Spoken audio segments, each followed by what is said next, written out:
quarter after 12 on a Sunday night. Now, I know.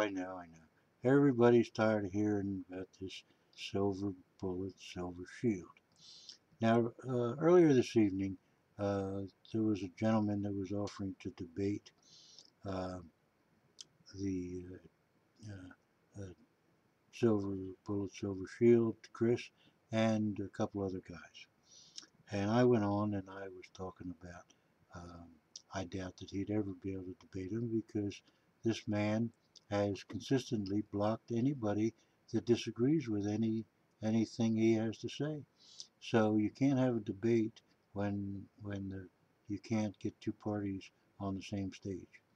So my problem is that I was telling this gentleman that thought he could arrange a debate between me and Chris, which I welcomed. Uh, one of his arguments were that why would Chris, or he had mentioned a few other more prominent people, why would they want to debate some uh, lowly person like this me or this other gentleman that wanted to debate him? And my argument was that the problem anymore with all of media is this, that they have their favorites. You take, no matter what the question is on some conservative view, they bring in Pat Buchanan. Why do we don't want to hear from Pat Buchanan? We know exactly what Pat Buchanan is going to say. We know what George Will is going to say. All right. Now let's go back to to Jerry Falwell. Does anybody remember Jerry Falwell? Well, you wouldn't even heard of him had it not been for the case that Nightline used to consistently, whenever they needed some religious fanatic nutcase point of view, they'd call in Jerry Falwell, and they made him and his moral majority into a moral majority and a force. Without without calling on him consistently, he'd have been nothing. Imagine what Al Sharpton would be. Well, first of all, Tawana Brawley was nothing but a big lie, and that's what made Al Sharpton. And and every time you want to get a view on something that has to do with the African American in this country, what do you end up with? They bring in Al Sharpton, or they bring in Jesse Jackson. Well, there's never a bigger crook in this country than Jesse Jackson. Besides going around preaching, uh, oh, I'm Reverend Jackson, I'm yada yada, and him out there in Los Angeles cheating on his wife. Besides the fact that he set up a boycott against Coca-Cola until they gave his son uh, a bottling franchise. This man is nothing but a crook, a liar and a crook. But why is he in the power that he is? Because it's a safe debt bet for the media to bring him in and say, "Oh, Mr. Jackson, you represent the black people." He doesn't represent the average African American. He is a crook. It's like bringing Donald Trump in to talk about the economy when this guy is based, his whole empire is based on being a crook. All right.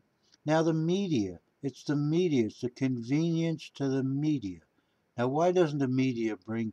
They say, well, why would they bother bringing in somebody like me or somebody like this other gentleman? Why would they?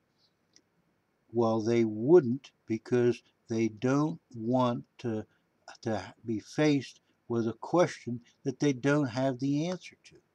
And they're very safe in talking to Pat Buchanan because they know exactly what his answer is. They're very safe talking to George Will because they know precisely what he's going to say. And the same thing on the left. So it's the fact that the media uh, they want to play it safe, so they don't really have any true debates. They bring in two guys, one on one side, one on the other, and you already know what they're going to say. And they waste 20 minutes and they get in three advertisements. And that's what they're in. They're in the advertisement business, not the information business. So when this gentleman said that he thought he could arrange a debate between me and Chris, I said, well, I'll happily debate him. But I said, it's not going to be a debate because all I want to do is ask a few questions and get a few answers. I was hoping that this gentleman would make it, but we'll get to that in a second. My second problem is with the plethora of shiny things available in today's market, and we'll look back on it in years and it'll be a goddamn joke. But let me finish this one thought. The first question would be, how in the world can silver, gold, bullion get a hold of thousands and thousands of, we'll say, these triviums? All right. Now, at the same time that Silver Bullet, Silver Shield is selling them for, so I'm not exact sure on this price, but it's within pennies, for $34.95. Silver, gold, bullion is selling them for $34.95. Now, why in the world, if they weren't in cahoots, why in the world would Silver Bullet, Silver Shield sell them to another organization unless, say, even if they bought 5,000 of the damn things and they got $1 off? Why? What would be the logic between them selling silver, gold, bullion, thousands of these coins, even cheaper than they were selling them to the public? Why? Why would they want the competition? Why in the world? How could silver, gold bullion sell these coins for the exact same price that silver bullet, silver shield was, unless they were in cahoots? And the cahoots is right here. That when I ordered through silver, gold bullion, I paid $34.95. I could have ordered them through silver bullet, silver shield, but I ordered them through these guys. So I got them a lot sooner. Uh, Now, why would you want to compete with yourself? Why would you want to compete selling these coins to somebody else that's going to sell them for the same price you do? They can't possibly. Uh, Silver Gold Bullion couldn't possibly make any money off of them.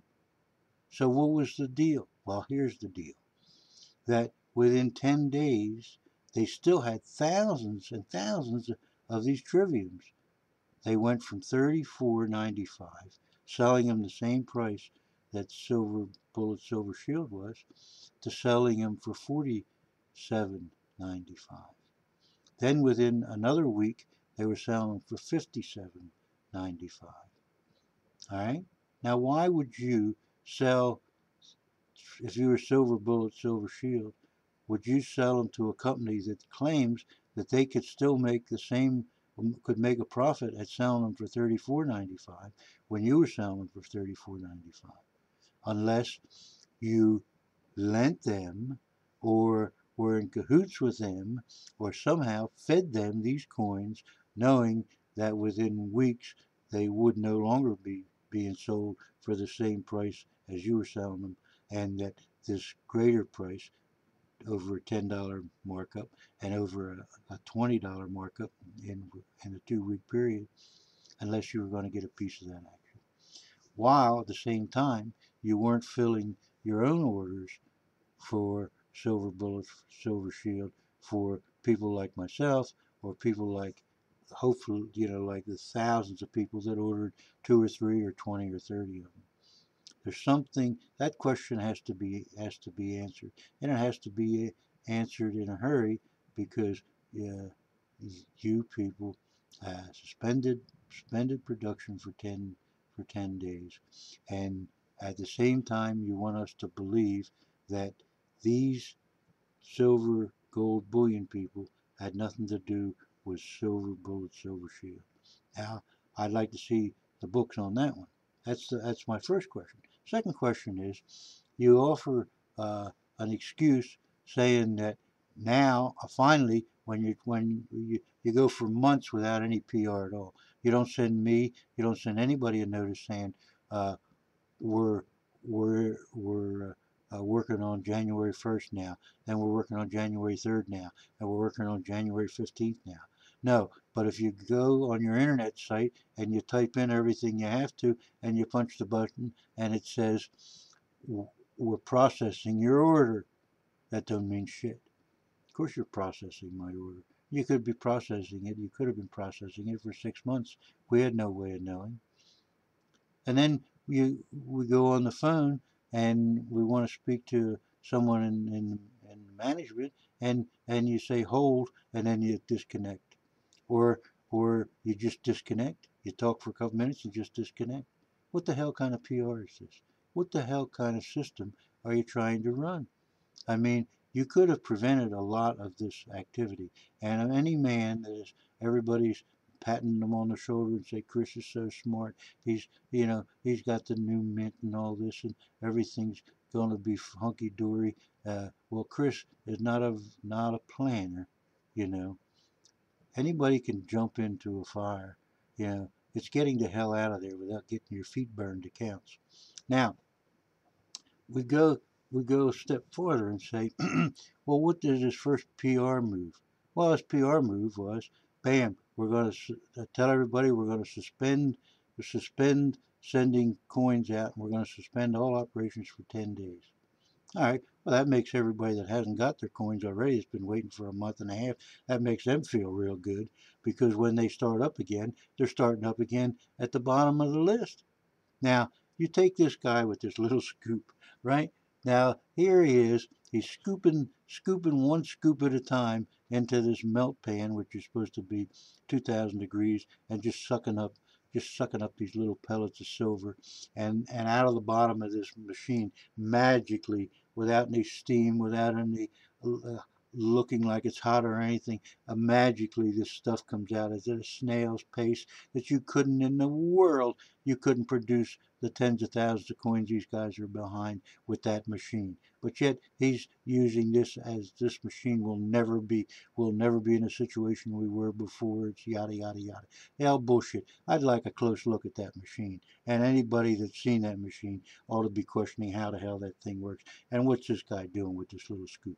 Now his argument is, well, we're now we can buy buckets of these pellets, these silver pellets, any place, any time, and we'll never be short of silver again. Well, you don't think that the Canadian Mint can buy them same pellets? Why weren't they buying them pellets? Silver is silver. Well, no matter what you're melting down, if they're putting in 0.999 silver pellets, and and the Canadian Mint could just as easily put them to make up the silver that they were missing. Why in the hell should we believe that you've got access to buckets and buckets of these pellets when they would serve anybody else? They'd serve the U.S. Mint, they'd serve the Canadian Mint, both of which had so many orders that they couldn't get the silver and had to suspend it. Why in the world do we think that you would have first access to buckets of pellets of silver? None of this makes any sense.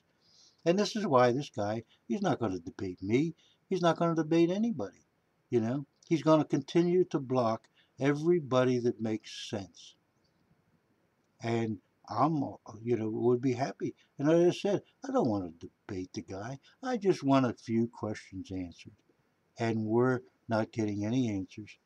We're getting double talk. We're getting the magic box that you just put one little scoop in at a time and another little scoop in at a time, and we're just going to get tens of thousands of this strip to stamp our blanks out of.